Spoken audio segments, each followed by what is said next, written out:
정석 12단원 연습 문제 1번 다음 방정식을 풀어라.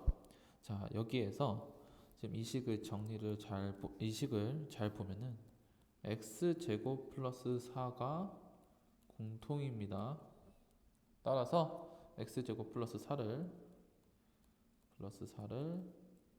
t로 치환하여 문제를 풀면은 식을 정리를 하면 되겠습니다. 자, 근데 이때 그러면 12x제곱은 어떻게 치환하여 전개를 한 다음에 다시 원래대로 돌려주고 치환을 했으면은 나중에는 다시 원래대로 돌려주는 과정이 굉장히 중요합니다. 마지막에 반드시 원래대로 돌려주고, 어찌됐든 x제곱 플러스 4를 t로 치환하면은 전개를 하는데 조금 더 수월합니다. 그 다음에 2번, 얘는 두 가지 방법이 있어요. 첫 번째 방법은 뭐냐면은, 자, x제곱 플러스 2x를 치환하는 방법이 있습니다. 얘를 t로 치환.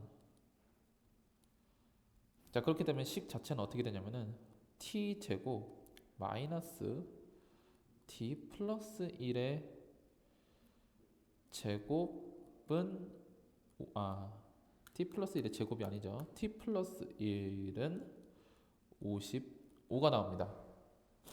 자, 그러니까 왜 그러냐면은 x 플러스 1의 제곱 자체가 x제곱 플러스 2x 플러스 1이고 x제곱 플러스 2x가 t이므로 이것은 t 플러스 1이라고 할 수 있습니다. 그 다음에 이제 t를 구한 다음에 다시 원래대로 돌려주고 x를 구하면 되겠습니다. 그런데 그거 말고도 여기서 x 플러스 1 제곱을 t로 치환을 해도 상관은 없어요.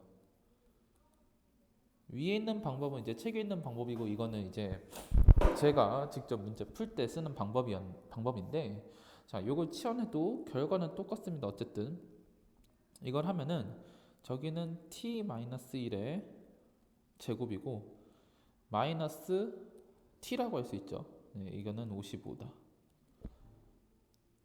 그래서 이거를 이제 전개를 하고 정리를 하면은 t제곱 마이너스 3t 마이너스 54는 0이고 이것이 깔끔하게 인수분해가 됩니다. 저는 이거를 하는 게 훨씬 더 괜찮았어요. 어찌됐든 이렇게 해도 되고 이렇게 해도 되는데 저는 이거 방법을 추천합니다. 왜인지는 여기서 그 다음에 문제를 풀어보면 알 수 있어요.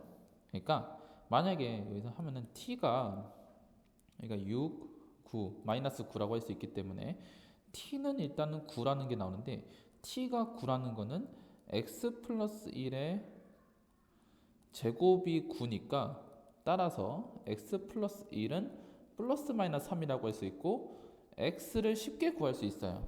예. 저는 요 과정 때문에, 그러니까 요기 때문에 일부러 x 플러스 1의 제곱을 t로 치환했습니다. 방법은 여러 가지고 1번에 있는 방법을 해도 결과는 똑같이 나옵니다. 큰 차이는 없습니다. 자, 그 다음에 2번 함수 p는 함수가 아니죠. 이거는 오타입니다. p는 이렇게 되고 q는 이렇게 됐을 때 다음 조건을 만족하는 실수 x의 값을 구하라라고 했는데, 자, 지금 여기가 빠졌어요. pq가 0입니다. 자, 근데 두 개를 곱했을 때 0이라는 거는 이렇게 해석을 하면 되겠죠. p는 0 또는 q는 0. 그래서 어찌됐든 p하고 q의 근을 구해야 돼요. 근을 구한 다음에 p는 0 또는 q는 0이라고 했으니까 p의 근과 이제 해와 q의 해를 둘이 합치는 거죠. 또는 합치는 겁니다. 합치는 거예요. 자, 근데 그럼 2번은 어떻게 하느냐? 얘는 잘 보면은 p는 0 또는이 아니라 q가 0인데 이게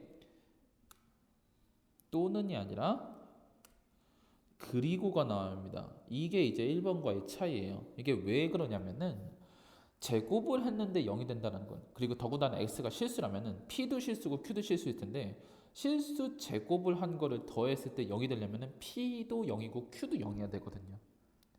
그럼 이거는 결국 뭘 찾는 거냐면은 이렇게 해석할 수가 있죠.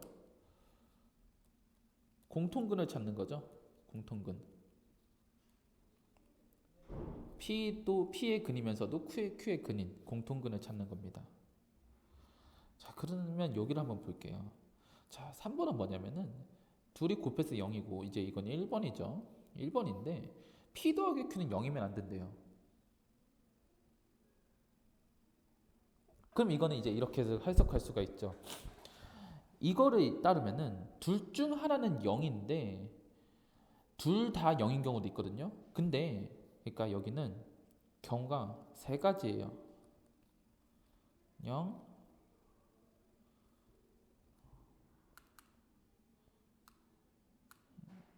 P는 0이고 Q는 0이 아닌 경우, 그리고 P가 0이 아니고 Q는 0인 경우, 그리고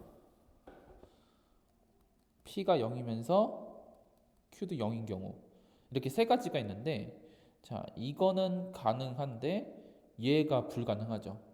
그러니까 이거는 둘이 더하면 0은 아닌데 이거는 둘 다 0이기 때문에 더하면은 0이 됩니다. 근데 여기서 0이 아니라고 했으므로 이 경우를 빼줘야 돼요. 근데 잘 생각해 보면은 이거가 뭐냐면은 2번 경우거든요.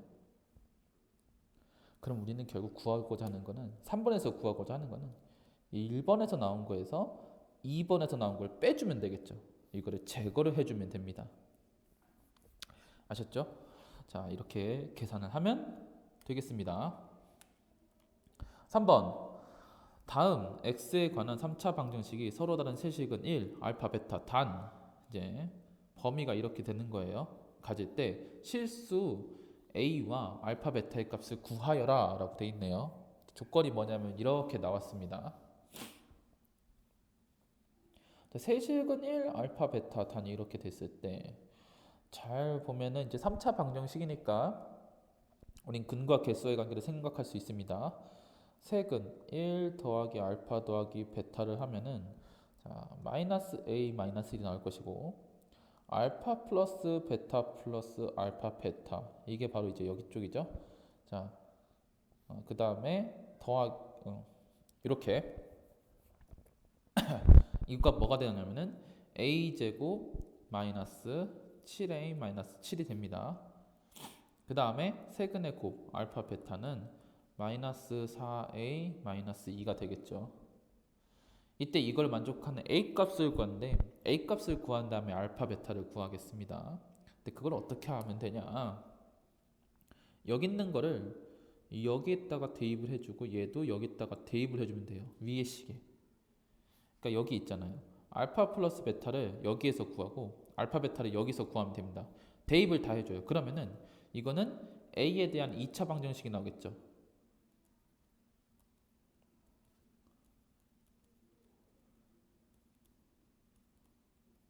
a에 대한 2차 방정식이 나오니까 a를 구할 수 있습니다. a를 구한 다음에 그 a를 여기다 대입해가지고 식을 완성시키고 우리가 알파 플러스 베타, 알파 베타를 할 때 식을 구할 수 있어요. 네, 수를 구할 수 있습니다. 그러니까 결국 a를 먼저 구한 다음에 a 구하면 알파 플러스 베타가 몇인지 그리고 알파 베타가 몇인지 구할 수 있고 이걸 여기다 대입을 해가지고 연립방정식으로 풀면 되겠습니다. 자, 여기가 어렵지 않아요.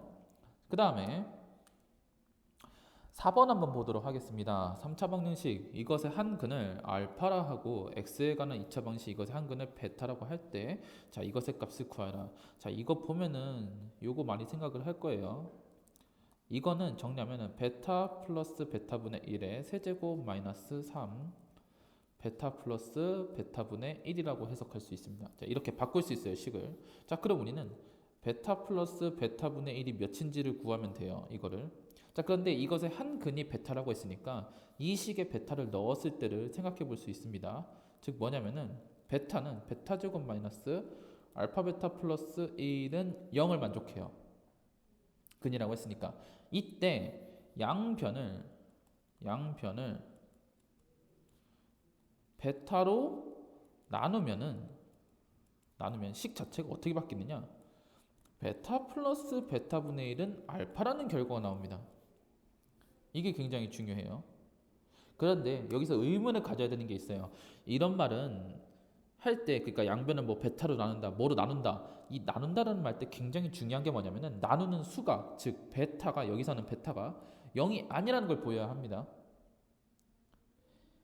이거 굉장히 중요한 거예요.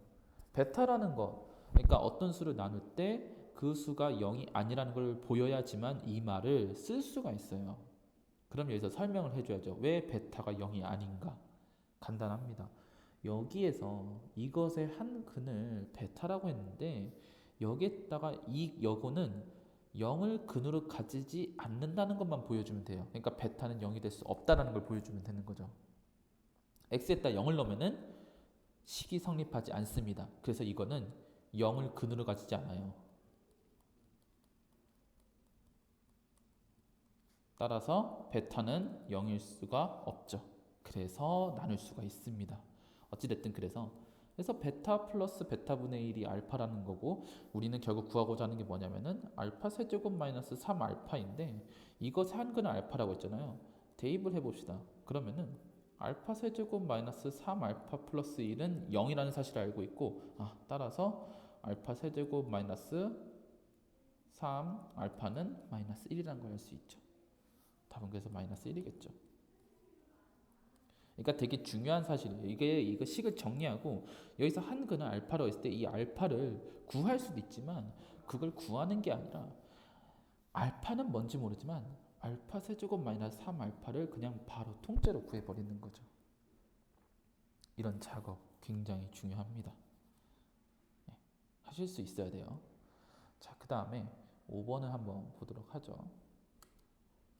자, 5번 같은 경우는 어떻게 하느냐, 4차 방식이 이렇게 나오는데 이거를 우리는 식을 정리를 해야 돼. 이게 이제 근이니까 실근이 나오는 건 뭐 그렇다 치는데, 그럼 이 4차 방정식을 분석을 해야 되는데 4차 방정식을 분석하는 방법은 우리가 배운 거는 공식을 이용하거나 인수분해 공식을 이용하거나 조리제법으로 식을 나누는 거, 인수분해하는 방법밖에 없습니다. 당연히 공식은 안 했다고 그러면 조리제법을 써야 되는데 조리제법을 어떻게 쓰느냐예요.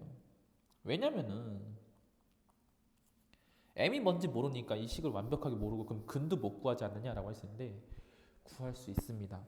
이 문제는 조리제법을 쓰게 되어 있어요. m이 뭔지 모르더라도 조리제법을 쓸 수 있게끔 장치를 해뒀습니다. 자, 그러면은 얘는 분명 조리제법을 쓸 거고, 그럼 조리제법을 쓴다는 건 대입했을 때 0이 되는 근을 찾아야 된다는 건데 m 값에 상관없이 근이 나온다는 거는 결국은 뭐가 사라진다? m이 사라지는 x 값을 찾으면 돼요. 그게 바로 근이 될 겁니다. 실제로. 근데 그게 뭐냐면은 바로 x가 1이에요. 1로 조리제법을 해주면 됩니다.